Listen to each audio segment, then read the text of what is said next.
Bonjour et bienvenue sur Parcours croisé, la série Booster votre démarche environnementale.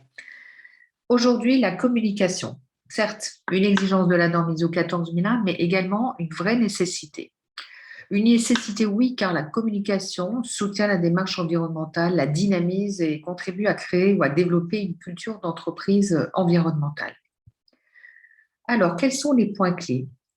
Il s'agit de définir ce qu'il est nécessaire de communiquer en interne et en externe. Nécessaire, c'est-à-dire ce qui est pertinent au regard des objectifs qu'on s'est fixés, mais également par rapport à ce qui est exigé, soit par la norme, soit par la réglementation. Concrètement, cela revient à établir un plan de communication interne et externe ou s'appuyer sur un plan de communication déjà existant dans l'entreprise et y intégrer les thématiques environnementales. Une fois cette étape bien définie et sa mise en œuvre effective, on pourra évaluer l'efficacité de cette mise en œuvre dans une logique d'amélioration. Détaillons tout cela. Pour établir mon plan de communication, j'identifie au préalable les données d'entrée, vers qui je veux communiquer et sur quel sujet. Pour cela, je dois, en collaboration avec ma direction et les différents acteurs de l'entreprise, définir mes objectifs. Pourquoi et dans quel but communiquer? Cela peut être en réponse à des attentes de parties intéressées, des riverains, des collaborateurs, des inspecteurs, mais aussi pour soutenir une action ou un objectif stratégique.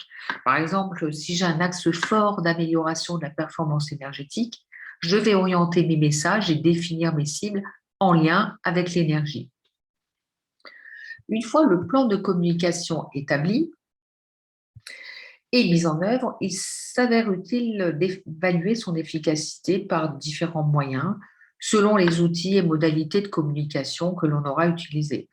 Cela peut être des questionnaires, des quiz, la mesure du taux d'ouverture de mails ou de journaux numériques. Voici donc un exemple simple pour illustrer mon propos. Si on prend la première ligne, par exemple, de ce plan de communication, il s'agit de communiquer sur les aspects environnementaux significatifs dans le but d'améliorer l'application des consignes. On définit alors la cible visée, ici les nouveaux arrivants, mais également le personnel déjà présent.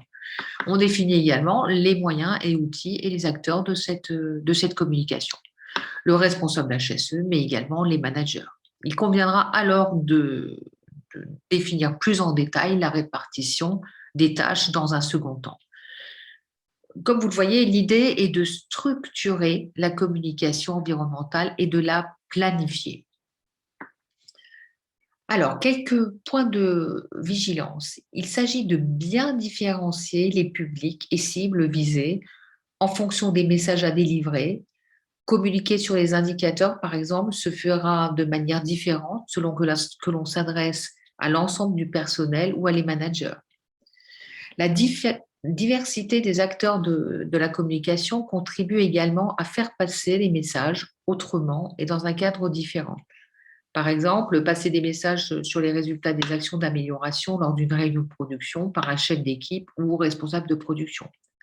Enfin, il faut veiller à prendre en compte la gestion de la communication de crise. Voilà pour ce point communication.